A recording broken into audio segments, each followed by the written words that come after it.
مشرک قوموں میں مختلف چیزوں سے برا شگون لینے کی رسم، یہ طریقہ ان کا بڑا پرانا ہے، اور ان کے توہم پرست مزاج ہر چیز سے اثر قبول کر لیتے. جیسے کوئی شخص کسی کام کو نکلتا تھا نا، راستے میں کوئی جانور، کوئی بلی، کوئی ایسا جانور نکلتا یا گزر ہی جاتا، یا کسی مخصوص پرندے کی آواز کان میں پڑ جاتی تو کیا کرتے؟ کام کی طرف نہیں جاتے تھے، واپس لوٹ جاتے. اور اسی طرح کسی کے آنے کو بعض دنوں اور مہینوں کو منحوس سمجھنا ان کے ہاں یہ عام تھا.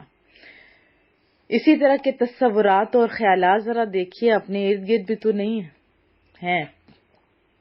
اور اسلام اس طرح کی توہم پرستی کی ہرگز اجازت نہیں دیتا. اور اسلام نے جہاں دیگر مشرکانہ رسموں کی جڑیں ختم کی ہیں نا، اس نے بدفعلی کا بھی خاتمہ کر دیا. حضرت عبداللہ بن مسعود رضی اللہ تعالیٰ عنہ سے روایت ہے، رسول اللہ صلی اللہ علیہ وسلم نے فرمایا، شگون شرک ہے، شگون شرک ہے. پھر فرمایا شگون شرک ہے. ہم میں سے ہر ایک کو ایسا خیال آ جاتا ہے، لیکن اللہ تعالیٰ اس سے ہٹا کر توکل پر قائم فرما دیتا ہے. ابو داود میں حضرت عبداللہ بن عمر بن العاص رضی اللہ تعالیٰ عنہما سے روایت ہے، رسول اللہ نے ارشاد فرمایا، جسے کسی چیز کی بدفعلی نے اس کے مقصد سے لوٹا دیا، اس نے شرک کیا. عرض کی کہ محبوبہ، ایسا شخص کیا کفارہ دے؟ پھر ارشاد فرمایا یہ کہ اللہم لا طیر الا طیرک ولا خیر الا خیرک ولا الہ غیرک. اے رب کریم، تیری فعل کے علاوہ اور کوئی فعل نہیں، اور تیری بھلائی کے سوا اور کوئی بھلائی نہیں، اور تیرے سوا کوئی معبود نہیں. یہ الفاظ کہے، یعنی یہ الفاظ منہ سے ادا کرے اور اپنے کام کو چلا جائے. یہ کہاں پہ لکھا ہوا ہے؟ مسند امام احمد میں.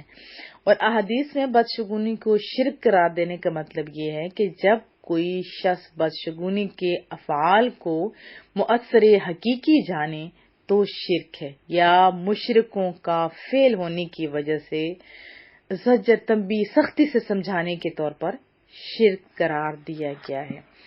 ہمارے معاشرے کے اندر بھی یہ چیزیں بہت عام ہوتی جا رہی ہیں.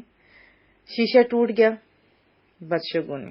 بلی نے رستہ کاٹ لیا، استغفر اللہ. اور بھی کیا تو کیا.